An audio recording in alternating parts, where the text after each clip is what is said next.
Okay, another troubleshooting na naman tayo mga Kuwarski. Meron tayo ditong gagawin, Mio Gear. Itong Mio Gear na ito mga Kuwarski ay nag-jumper sila ng positive line papunta dito sa trigger ng relay ng ECU. So yung relay na solid wire mga Kuwarski, yung red na may stripe na blue, yan po yung papunta dun direct sa may ECU. Hindi po ito starter relay na pagkakalam ng iba, kasi akala ng iba na pagkakamalan na starter relay ito. Actually ito po ay ignition switch mga Kuwarski ng ng ECU. So pagka nagsusi kayo, magsusupply ng positive, pero itong positive na ito mga Kuwarski na red na may stripe na blue na may stripe na red, papunta pa rin po yan sa ECU. And then yung papunta naman sa ECG mga Kuwarski, itong red na may stripe na blue. Okay? Pero hindi po yan mga Kuwarski starter relay. So babaklasin natin mga Kuwarski para may idea tayo. Ang ginawa kasi, nilagyan nila ng positive supply kasi ito ay nagkakaroon ng error 1. Okay? So on natin. Ayan, pag ini-start, minsan umi-start siya, minsan ayaw. Tulad nere, ayaw. Okay? Ito minsan lumalabas yung error 1 mga Kuwarski. Ayan, error 1. And then i-off lang to. Yung ginawa nilang switch. Ayan, off po off natin. Ayan, and then on. Nasa nawala. Sige malapit din yung gumawa nere. Ay, umandar na siya. Diba? In-on off niya lang, nawala Galing ka ako nung magaling mga Kuwarski nag-troubleshoot na to. Di ang ginawa nila ay ginawan lang nila ng paraan para mapatakbo ng may-ari.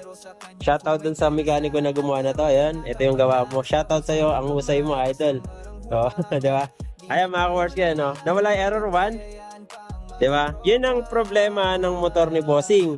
Kailangan mo nang i-on off para mawala yung error 1, and then kasi yung error 1 mga Kuwarski, yan yung function ng ng ECU. Okay? Nawawalan siya ng supply. Or may nagka-problema rin sa kanyang negative positive o mismong board na ng ECU may problema pagka ganun. Pero ito ay titignan lang natin kung ano ba naging case. So susubukan natin i-repair or tawag dito. Actually hindi naman yung ECU i-repair natin. Troubleshoot lang natin. Dahil ito nagpalit na rin daw ng bagong ECU yung may-ari. Ito nga yung ECU ngayon, yun nga lang may ganyang senaryo. Okay, ulitin ko on off natin kasi mandar ngayon yan. Ayan. Mandar. Diba? Tapos papatayin ulit natin. Try ulit natin ganon. I-start ko. Ayaw. Tapos mamaya lumalabas yung kanyang error 1. Ayun, nag-error 1 na naman. Ayan. Error 1 ulit. And then, on off natin yung ginawang switch ni Idol. Yung may tropa pit nating mekaniko. Off. Ayan. And then on. Nawala. Start ulit natin. Yo, working na. Yun. Shoutout na sa gumawa ng ere. Ayos, Idol. Napakahusay ng idea mo. So, ayan. Pero, mga Kuwarski, tayo mga mekaniko kasi, gumagawa tayo ng ibang paraan para makaalis yung customer o sabihin na nating diskarte na pinagbabawal na diskarte pero mapapakinabangan ng customer. Kagaya na tiga pa ito mga Kuwarski, tiga San Miguel, Bulacan mga Kuwarski. Yun. So maraming salamat dun sa nag-DIY na to. Pero alamin natin yung problema. Dapat kasi hindi po siya ganun. Dahil hindi po normal yung ino-on off pa. So gagawa natin ng paraan niya mga Kuwarski. Bawat tulong, alamin natin kung bakit nagkakaganon. Kaya nga pinapakuha kay dating ECU kasi sayang yung dating ECU. Pero yung nag-convert na ito mga Kuwarski ay hindi po yun yung gumawa nung nagpalit ng ECU. So iba naman mekaniko ang gumawa na yun. Kaya doon sa nag-DIY na to, shoutout sa'yo. Ang husay, Idol. Napakaganda ng ginawa mo.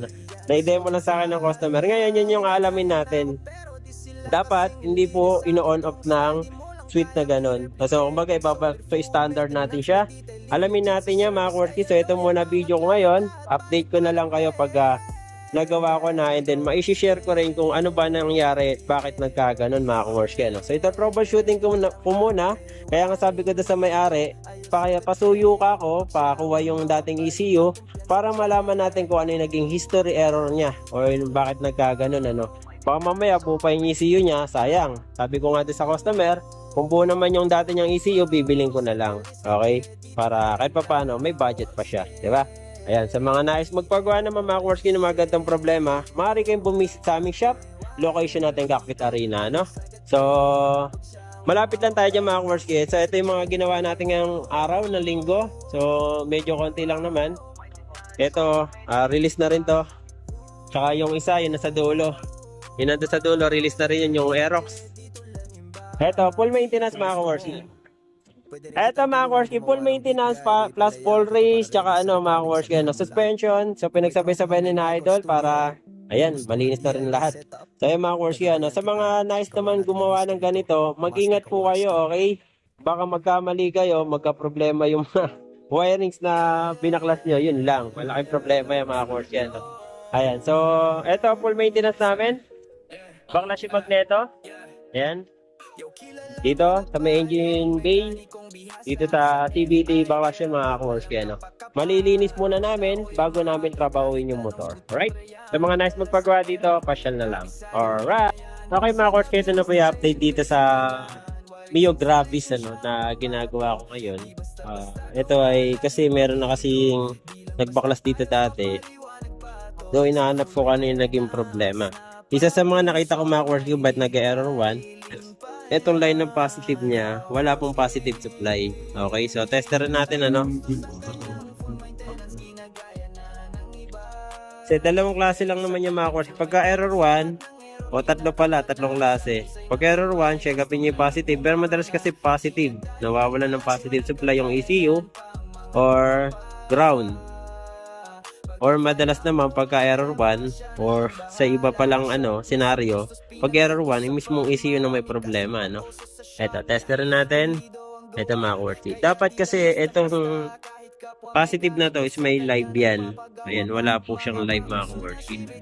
So ito, itong kulay red na to mga Kaworski, ano, yung solid na red, wala po kasi siyang ano, supply. Kaya ayaw niyang, kaya siya nag-error 1, ano. Ayan, tignan natin,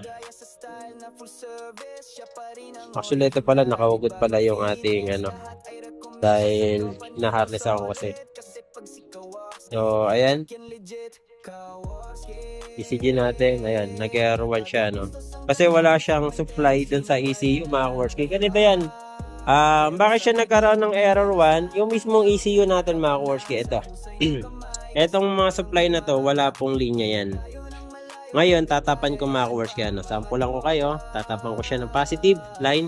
Okay, reminder nga pala dito, baka mapagkamala niya rin tong ano, positive tong isa na to. Tamang positive to, mga Kaworski, pero positive to ng ating sensor. Ito yon, speed sensor naman niya mga Kaworski. Ito yon yung ano niya, yung kulay. Red na may stripe na black. Ayan, baka malito kayo dito sa isa na to. So, wag yan. Sa speed sensor yung mga Kaworski, ano. Dito sa mga Mio Gravis, And then, ito namang isa na to mga Kaworski. Ito yung dapat nasusupply ng positive para hindi siya magkaroon ng error 1. Kaya ang ginawa nila, binaypass nila, naglagay sila ng positive line. Dito kasi dapat mga Kaworski, pag nag-on tayo, ayan, demo ko na rin sa inyo. Ito, tandaan nyo mga Kaworski, itong line ng blue na may stripe na red, hindi po yan, hindi po yan starter relay, kasi maraming nakakaano na akala nila starter relay to. Hindi po starter relay yan, Ito mga Kaworski, may live yan. Ayan, dito sa may solid red, meron siyang supply. Pero dito sa may red na may stripe na blue, wala pong supply yan. And then dapat pag nagsusi tayo mga Kaworski, meron pong dadaloy na positive dito. Okay? So ayan, sinusi natin, walang supply. Kaya ang ginawa nila, nagrekta sila rito. Ayun. Kumbaga, ano naman yan, ginawa lang to ng mekaniko in case of emergency lang. Kasi nga, para mauwi lang dahil malayo pa kasi yung inuuwihan ng may-ari na ito mga Kaworski, Ngayon, tignan nyo to, wala tong supply, Walang supply, and then, dito, naka-error 1 siya. Yan. Ngayon mga Kaworski, ito gagawin ko. Sana may makuha kayong, mapulot kayong aras dito mga Kaworski, Etong positive supply na to mga Kaworski, dapat po kasi may live yan. Wala kasi siyang live. Actually, wala siyang live, Live yan. Ibig sabihin ng live yan yung nakadirect sa mismong battery.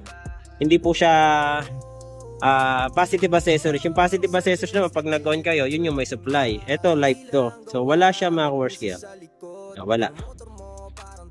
Ngayon, wala ako ng isa na wire. Ito to. Sample ko to. Magtatap lang ako dyan. So, sample natin mga Kaworski para may idea ko. Tignan nyo kung lalabas pa yung error 1 na yan pag sunuan natin. On natin. Kasi pag pinindot ko yung push button, magte-trigger ang ECG pero walang ma-receive si ECG na ano, ayun, katulad. Error 1 na siya, di ba? So, pag nag-error 1 na, ibig sabihin hindi nakasupply yung ECU na yan. Ngayon, try natin. Tatapan ko muna ito mga Kaworski. Ano? Magtatap muna ako rito kasi positive line yan. Tingnan nyo Ayan, live. Okay. So, live siya. Sample lang ko lang muna siya mga Kaworski. Natapan ko dyan. Okay. Dito rin kasi isa. Meron din yan. Itong isa na rin meron din. Ayan. May mga kanyang fuse yung mga Kaworski. Ngayon, sample lang ko lang muna. Alright. Okay. Sa mga Kaworski ito na. So, ayan. Tinapan ko muna na positive. Pero syempre, mamaya kasi harness ako pa yan. Or hanapin ko yung connection na to. Kailangan kasi nasa tamang fuse siya mga Kaworski, Kaya, pwede naman, halimbawa, sira or gusto niyo mag-jumper na lang. Pinaka the best mga Kaworski ay maglagay lang kayo ng mga 10 amperes, mga ganun. O 7.5 pala mga Kaworski, 7.5. Sa ECU, check upin nandito. Main backup. Ayun, yung pinaka main mga Kaworski pwede. 15 amperes pwede naman. Pero mas maganda 10 amperes lang kasi maliit lang naman tong wire. Ito siguro yung yung pinaka 15 amperes mga Kaworski kasi mas solid yung wire niya. Ito mga 7.5. Yung mga gantong wire mga Kaworski, Ito na pala. Sige. Tama na daldal. On na natin. Tingnan nyo. Wala na po siyang error. Okay? Wala na rin po yung engine ampere. Ayan.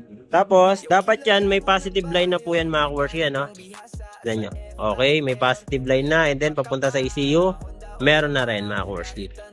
Testingin naman po natin i-start. Alright! O yan. Goods na mga Kaworski. Tapos, ang problema ni Idol. Yon, shoutout na sa may-ari na to, sa nag-iwan ng motor. Ayan. Na troubleshoot na natin kung ano yung naging problema. So, naging problema lang mga Kaworski kung bakit nag-error 1. Walang supply po ng positive ang ECU. Okay? So, yun lang. Kaya, hindi makapag-trigger ngayon si ECU papunta dito sa relay nang papunta naman dito sa ating ECG. Ayan. Ito yung dalawang connection dito na solid. Ito kasi yung line na yung mga Kaworski. Yung red na may stripe na blue, yan po yun. Okay. So, ayan. Sana may nakuha kayo. May napulot kayong konting tips. Konting aral mga Kaworski. Basta aral lang kayo ng aral. Pag kasi, pag kayo gumagawa mga Kaworski sa mga kapwa ko mekaniko, lagi nyo pong ilalagay yung utak ninyo dito sa ginagawa ninyo. Huwag kung ano-ano iniisip. Dahil pag nag-isip kayo na kung ano-ano, mas malalo kayong maguguluhan. And then, pinakamainam, pag kayo gumagawa, laging maging laging maging mindset ninyo mga Kaworski, wag mo siyang tigilan. Wag kang papayag na hindi mo siya mare-resolve, Wag mo sasabihin na padala na natin kay Kaworski, kaya niya na yan. Wag ganun. Mas okay mga Kaworski na kayo mismo makadiscover ng mga gatong problema kasi dagdag kaalaman yan, dagdag kita rin yan mga Kaworski. Ayan. Sa mga nais magpagawa naman sa amin, location natin Cockpit Arena Bustos. Testingin ulit natin. Pak. Start. Boom. Alright. Wala na yan. Wala nang error 1. Ayos. Ito na po yung part 3 na video para may idea kayo dun sa nangyari dito sa motor na to. Bakit nagkakaroon siya ng error 1. Okay. Sa mga Kaworski ito. Diba nag-test tayo dito mga Kaworski ng line ng positive. Kasi positive yung mga Kaworski, yung positive na nakadirect sa mismong battery. Ayan, wala siya supply. Pa-testing man natin dito sa battery. Ayan, good. Sumiilaw, And then, nag-testing ako ngayon dito sa may baba. Kasi ito yung connection niya. Ayan. Ito yon. Ayan. So, yan yung connection niya mga Kaworski. Ngayon, nag-testing ako dito. Ayan, testing natin. Ayan, nailaw to. Ayan, nailaw, Ngayon, testing tayo dito. Wala. Okay. Nagbalat ulit ako dito. Wala na naman. Nagbalat ulit ako dito. Pasensya na ito. Wala taga ako ng video. Ayan, wala pa rin, Dito, nagbalat ako dito. Ito yata meron na. Ayan. Meron na siya rito. Pero, dito sa parts na to, wala. Ayan. Ayan, wala siya, oh. Kasi, ang problema niya, mga kaworski, ito. Hindi niya mapapansin. Ayun, oh. Yan ang problema, mga kaworski. Nagkaroon ng umido. Ayan. Okay? Katulad na sinabi sa inyo, bubuuin natin ng ano na yan, fuse box para okay. So, ang problema niya, mga kaworski, ito. Paasayo nga pa, video. Kung pumalikot ang kamay niya. Ayan, yan. So, ito, atakin ko. Ayun, ito, mga kaworski, nagkaroon na siya ng umido. Tignan nyo, nakabalot kasi ito, mga kaworski. Ayan. Yan, nagkaroon po siya ng umido. Wala nang contact, syempre. Ayan, ganyan na nangyari, mga kaworski. Ngayon, ang gagawin ko na lang dito, putulin ko na to hanggang dito, and then palitan natin ng bago. Para standard pa rin yung wiring niya. Okay? Ayan, sana may nakuha kayong idea, mga kaworski, sa video na to, ano? Para sa susunod na may mga katrabawin kayo na ganito, nagkaroon siya ng error 1, check upin nyo lang yung positive line. Ayan. So, madalas sa mga Mio Gravis, mga kaworski, dito yung problema. Dito sa parts na to, dahil may sinasayaran dyan. Dahil ilang beses na ako naka-encounter, lalo na yung mga old model. Ito, bago pa lang, oh. Pero, ito yung mga last model, mga kaworski, na Mio Gravis, eh. Pero tingnan nyo, may problema na. Di ba? Ayan, sa mga nais magpagawa, mga kaworski, no, gusto niyo po ba ng siguradong trabaho? Hindi kayo, gagastos ka agad? Pasyal na lang kayo dito, mga kaworski. Alright.